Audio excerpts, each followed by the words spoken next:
Mega-Metagross was introduced in the Generation 3 remakes, Omega Ruby and Alpha Sapphire, and immediately made its mark onto the Generation 6 competitive scene as one of the best Mega Pokémon to put on your team. In a generation where Metagross seemed to have been nerfed more than buffed, as its new resistance to Fairy was offset by it now being weak to Dark and Ghost, the second half of competitive Generation 6 Pokémon that was ushered in by the Generation 3 remakes put Metagross back on the map in a major way with its Mega Evolution.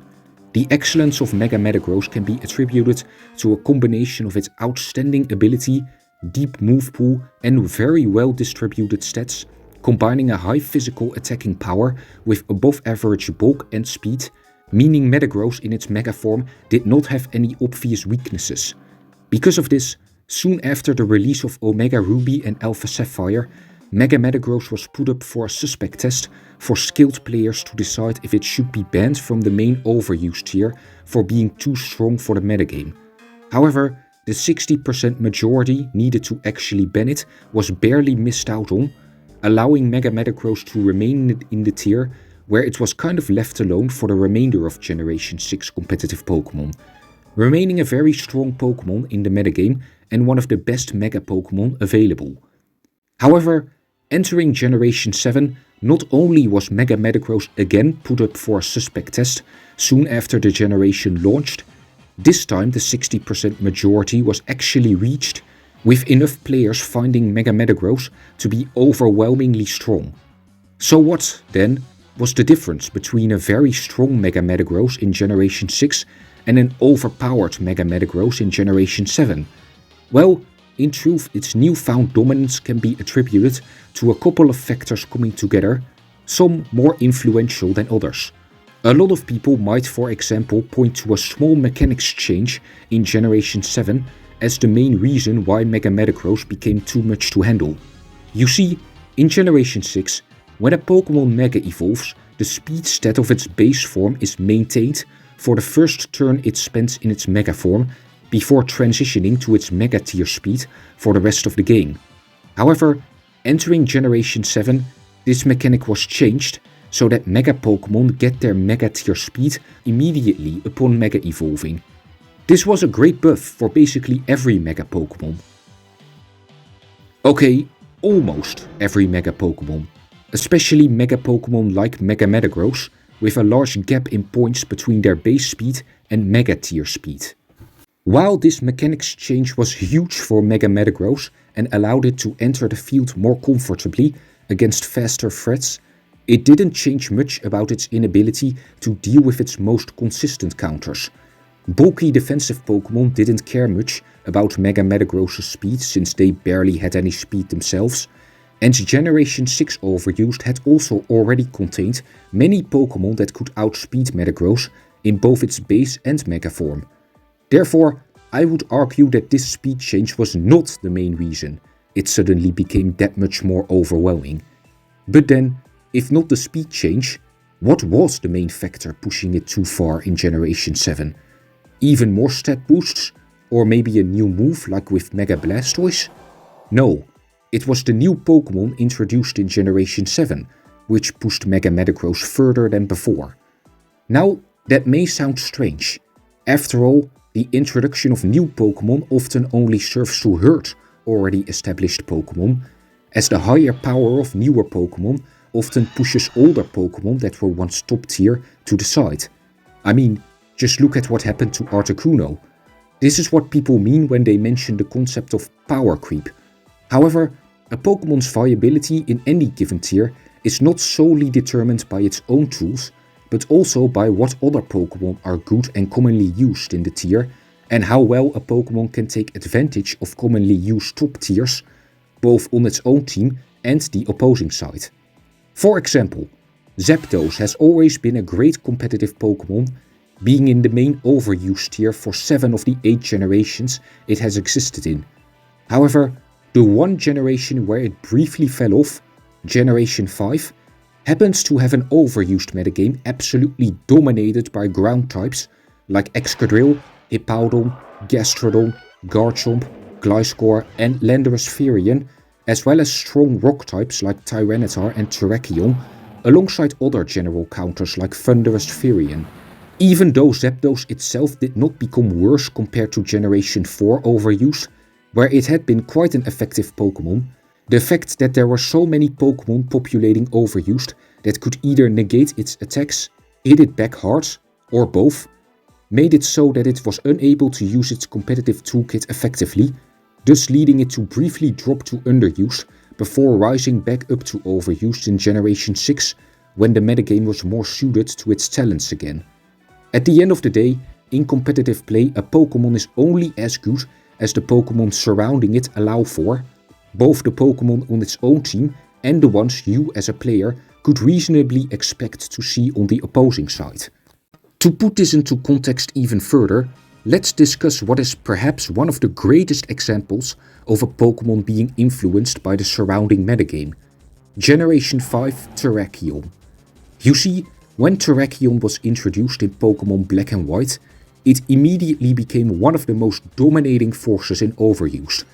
Its incredible power, effective offensive type combination and amazing speed for the time made it one of the premier wall breakers in the metagame with a choice band, or an effective game ender with a substitute plus sword stance set. Common Pokémon like Volcarona, Tyranitar and Heatran were severely threatened by it, and it was one of the best Pokémon in Overused. For a time, at least. After the release of Black and White 2 and the transition to Generation 6, things got worse for Generation 5 Terrakion as the metagame around it kept evolving. While the traits that had made it so amazing in the first half of the generation were still there, the metagame began to shift towards favoring Pokémon like Reuniclus, Alakazam and Landorus Firion, which Terrakion did poorly against. To make things worse, these Pokémon began often being paired with Pokémon Terrakion did do well against, such as Tyranitar and Ferrothorn. The fact that Terrakion's prime targets could now fall back on newly popular teammates to knock out Terrakion has led it to becoming considered somewhat of a niche Pokémon in the current Generation 5 Overused metagame, a stark contrast to it being one of the scariest and most powerful Pokémon in the tier, like it once was. There are plenty of examples of this sort of thing happening to other Pokémon as well. Infernape in Generation 4, Talonflame in Generation 6, and our boy Terrakion in Generation 5. All of them used to be elite competitive Pokémon back in the day, but later shifts in their metagames and previously overlooked Pokémon coming to dominate has led to them falling off hard. But back to Metagross in Generation 7. What does this have to do with him? Well, Mega-Metagross also suddenly found itself surrounded by new faces when it made the jump from Generation 6 to 7. Probably the most influential new Pokémon added in Generation 7 were the 4 Tapus: Koko, Lele, Bulu and Fini, all with the ability to instantly set up different kinds of field conditions as soon as they entered the field through their ability. This, in combination with their excellent sets, made them a fixture on most Generation 7 Overused teams. Many teams included at least one of these 4, as their abilities to influence the match even beyond the point where they exited the field themselves was of great value for both enabling and hindering other threatening Pokémon. They are also all part Fairy type, and you can probably guess where this is going, right? At least one Tapu being on every team meant that Mega-Metagross's Steel typing became much handier game to game, both defensively but particularly offensively, as its strong Steel moves preyed on the Fairy type Tapus, though it being able to switch into their strong Fairy moves was a nice bonus as well. Mega-Metagross particularly enjoyed a great matchup into Tapu Lele and Bulu, as it resisted their secondary types as well. However, it not resisting Tapu Koko and Fini's strong electric and water type moves made it much dicier when dealing with those two, as their secondary typings also made them neutral to Mega-Metagross's Steel moves instead of being weak to them. And thus, we get to the final piece of the puzzle, the biggest thing going for Mega-Metagross in Generation 7 Overused. Because not only was it pretty good at fending off opposing Tapus, but it was also a great partner for all 4 Tapus, as it benefited immensely from all 4 terrains. First, Tapu Koko's electric terrain prevented it from falling asleep, which is always appreciated. But more importantly, it powered up the Thunder Punch Mega-Metagross often used to try and break past bulky water types, like Slowbro, which had been one of Mega-Metagross's best answers in Generation 6. However, under electric terrain, Mega-Metagross could feasibly knock out a fully physically defensive Slowbro in just 2 hits, something that it couldn't achieve in Generation 6 without electric terrain. This further limited the amount of defensively oriented Pokémon that could take on Mega-Metagross. Then what about out-offensing it with fast ground types like Choice Scarf Landorus or Sandwich Excadrill? Well, Tapu Bulu's grassy terrain put a wrench in those plans, as this greatly weakened the power of the most commonly used ground type attack, Earthquake, as well as give Mega-Metagross some much appreciated passive recovery.